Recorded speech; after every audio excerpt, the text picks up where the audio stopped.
Federalist 70. The Executive Department further considered. From the New York Packet, Tuesday, March 18, 1788. Author, Alexander Hamilton. To the people of the state of New York. There is an idea, which is not without its advocates, that a vigorous executive is inconsistent with the genius of Republican government.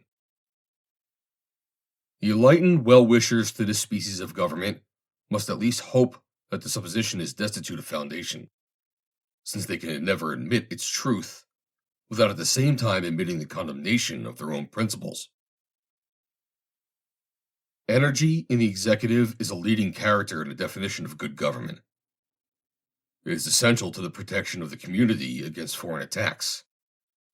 It is not less essential to the steady administration of the laws, to the protection of property against those irregular and high-handed combinations which sometimes interrupt the ordinary course of justice, to the security of the liberty against the enterprises and assaults of ambition, of faction, and of anarchy. Every man the least conversant in Roman story knows how often that republic was obliged to take refuge in the absolute power of a single man, under the formidable title of dictator, as well against the intrigues of ambitious individuals who aspired to the tyranny and the seditions of whole classes of the community whose conduct threatened the existence of all government, as against the invasions of external enemies who menaced the conquest and destruction of Rome. There could be no need, however, to multiply arguments or examples on this head. A feeble executive implies a feeble execution of the government.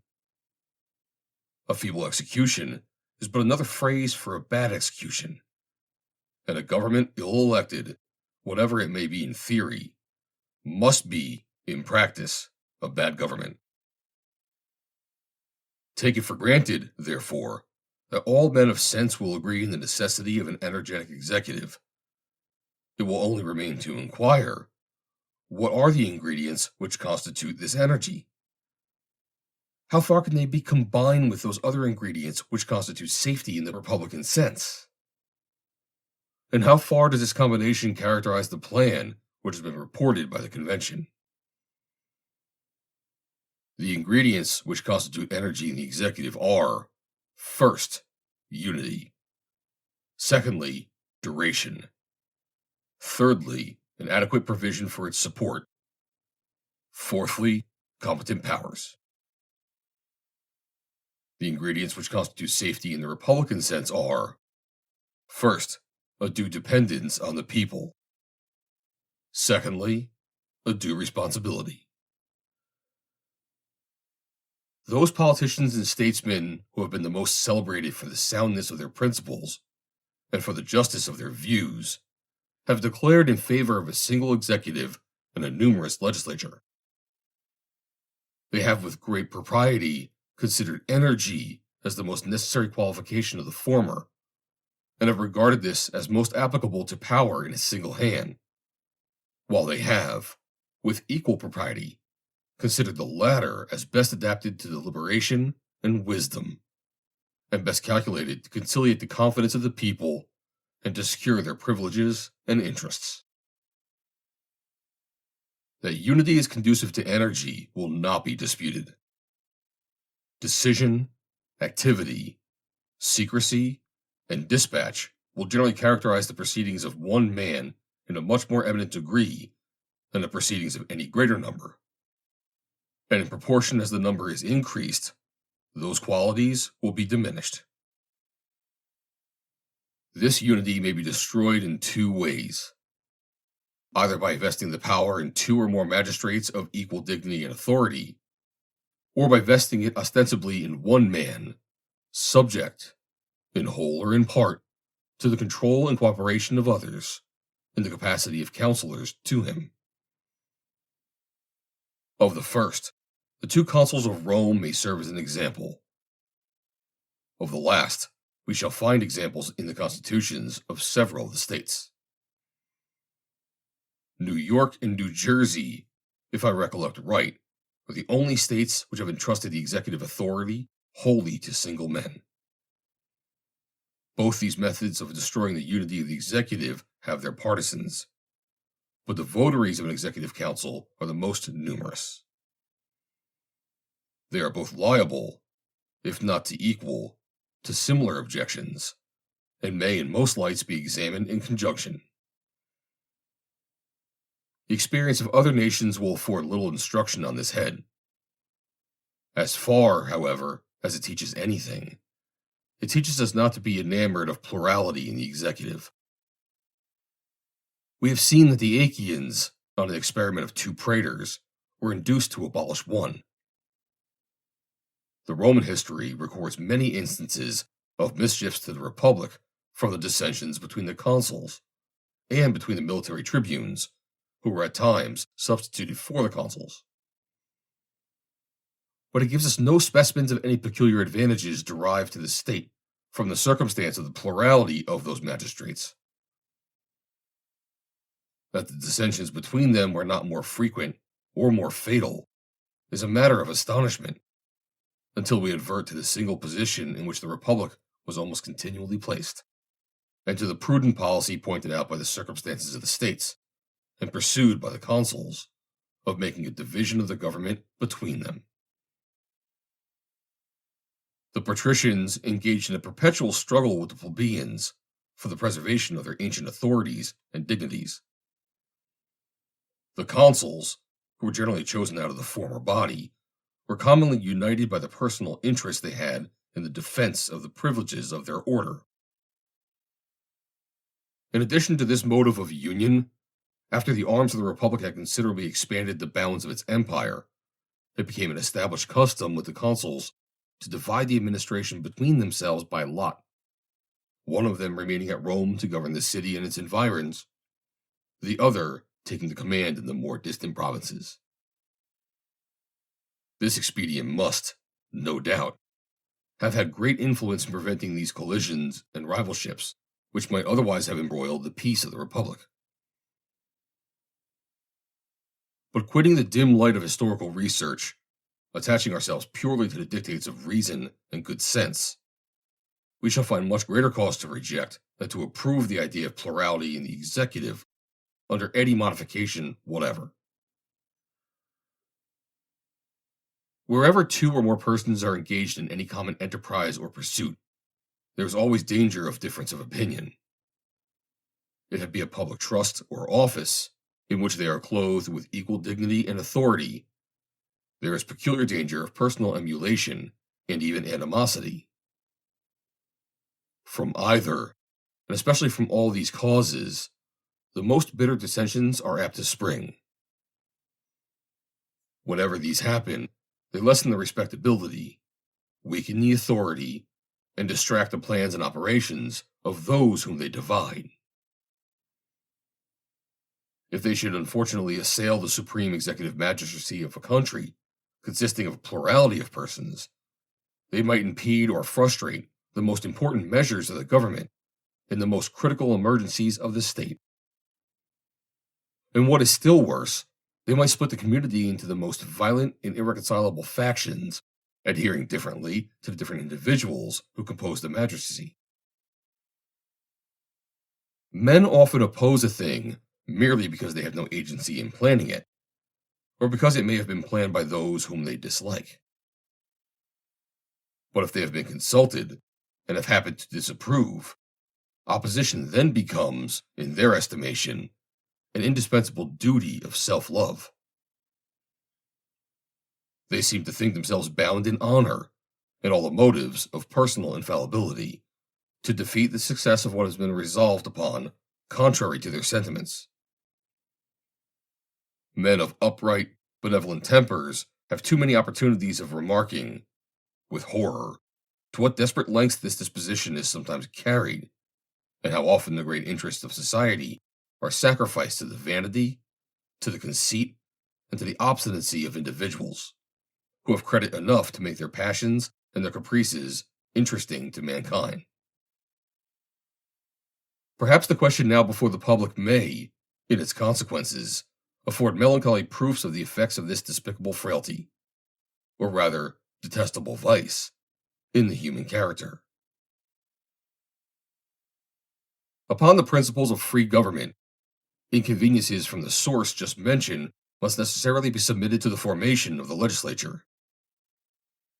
But it is unnecessary, and therefore unwise, to introduce them into the constitution of the executive. It is here, too, that they may be most pernicious.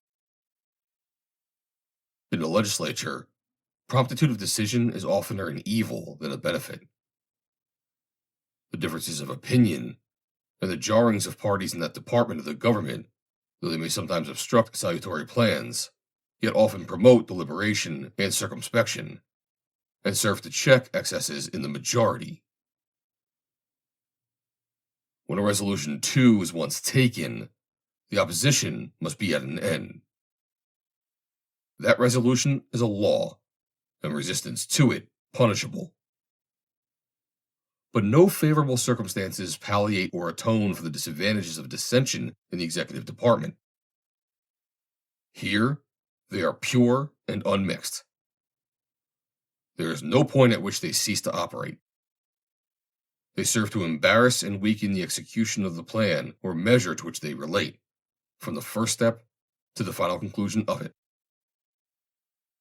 They constantly counteract those qualities in the executive which are the most necessary ingredients in its composition, vigor, and expedition, and this without any counterbalancing good. In the conduct of war, in which the energy of the executive is the bulwark of the national security, everything would be to be apprehended from its plurality.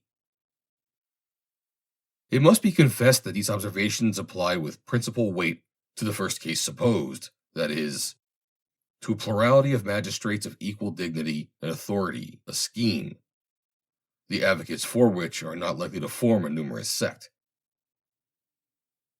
But they apply, though not with equal, yet with considerable weight, to the project of a council, whose concurrence is made constitutionally necessary to the operations of the ostensible executive. An artful cabal in that council would be able to distract and to enervate the whole system of administration. If no such cabal should exist, the mere diversity of views and opinions would alone be sufficient to tincture the exercise of the executive authority with a spirit of habitual feebleness and dilatoriness.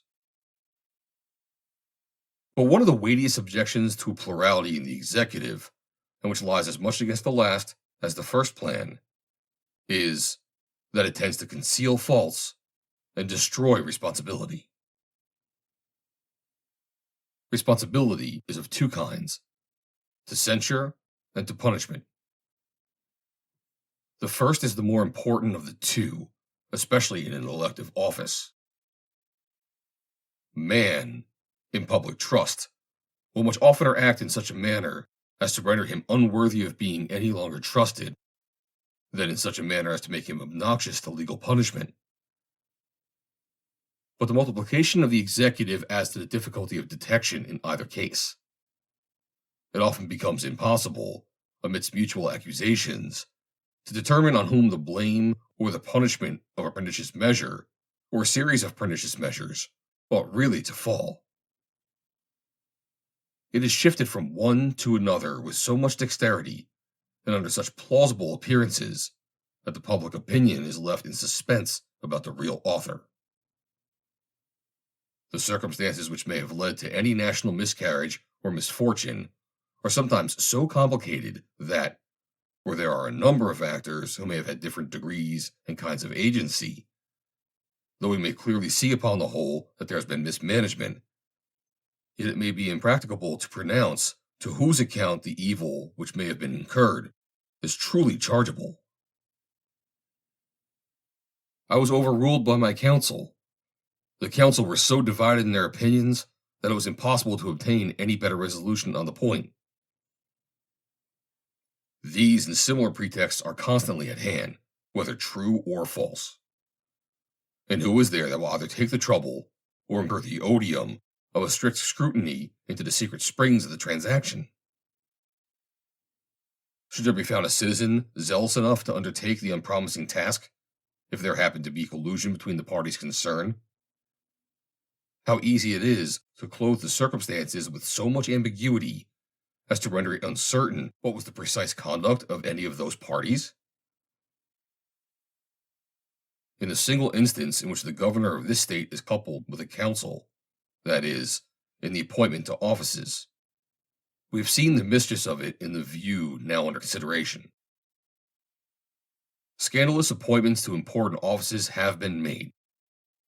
Some cases, indeed, have been so flagrant that all parties have agreed in the impropriety of the thing. When inquiry has been made, the blame has been laid by the governor on the members of the council, who, on their part, have charged it upon his nomination, while the people remain altogether at a loss to determine by whose influence their interests have been committed to hands so unqualified and so manifestly improper. In tenderness to individuals, I forbear to descend to particulars. It is evident from these considerations that the plurality of the executive tends to deprive the people of the two greatest securities they can have for the faithful exercise of any delegated power. First, the restraints of public opinion, which lose their efficacy, as well on account of the division of the censure attendant on bad measures among a number, as on account of the uncertainty on whom it ought to fall.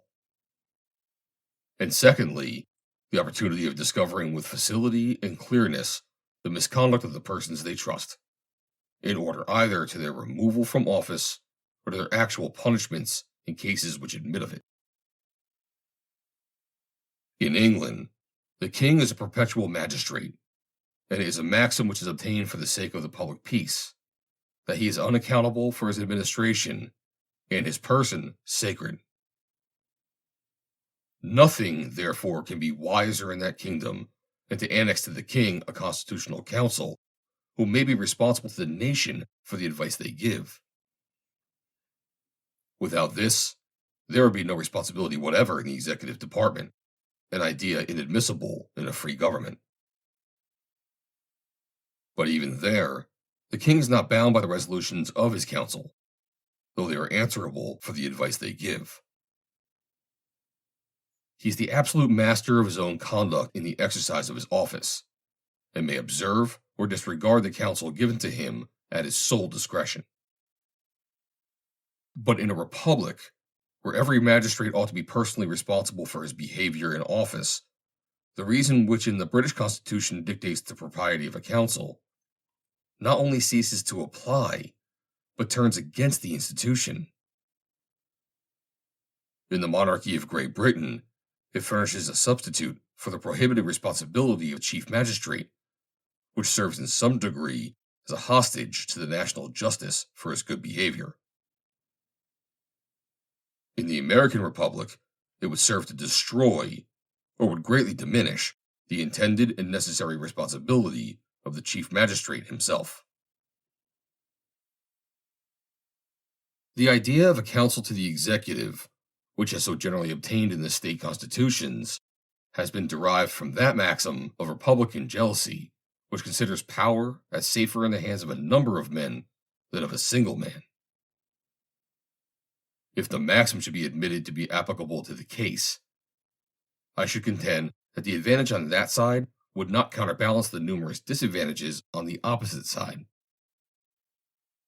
But I do not think the rule at all applicable to the executive power.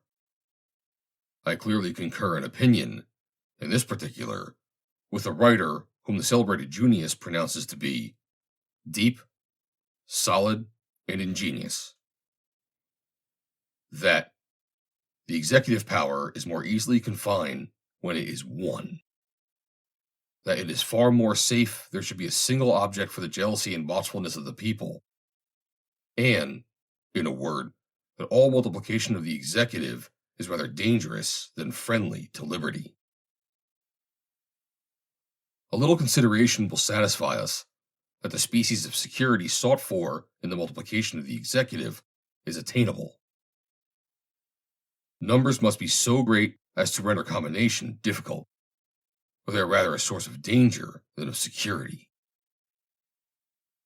the united credit and influence of several individuals must be more formidable to liberty than the credit and influence of either of them separately.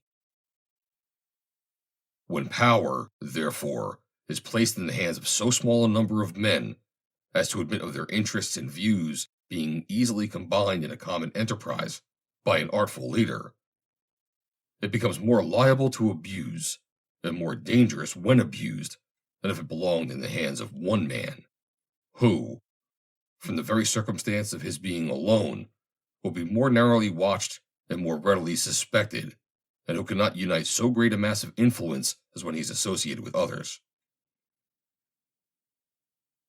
The decemvirs of Rome, whose name denotes their number, were more to be dreaded in their usurpation than any one of them would have been. No person would think of proposing an executive much more numerous than that body. From 6 to a dozen have been suggested for the number of the council. The extreme of these numbers is not too great for an easy combination, as from such a combination America would have more to fear than from the ambition of any single individual. A counsel to a magistrate, who is himself responsible for what he does, are generally nothing better than a clog upon his good intentions, are often the instruments and accomplices of his bad, and are almost always a cloak to his faults. I forbear to dwell upon the subject of expense, though it be evident that if the council should be numerous enough to answer the principal end aimed at by the institution, the salaries of the members, who must be drawn for their homes to reside at the seat of government, would form an item in the catalogue of public expenditures too serious to be incurred for an object of equivocal utility. I will only add that, prior to the appearance of the Constitution, I rarely met with an intelligent man from any of the states who did not admit, as the result of experience, that the unity of the executive of this state was one of the best of the distinguishing features of our Constitution. Publius. Read by Joe DeNoia, Chesterfield, New Jersey, November 28th, 2022.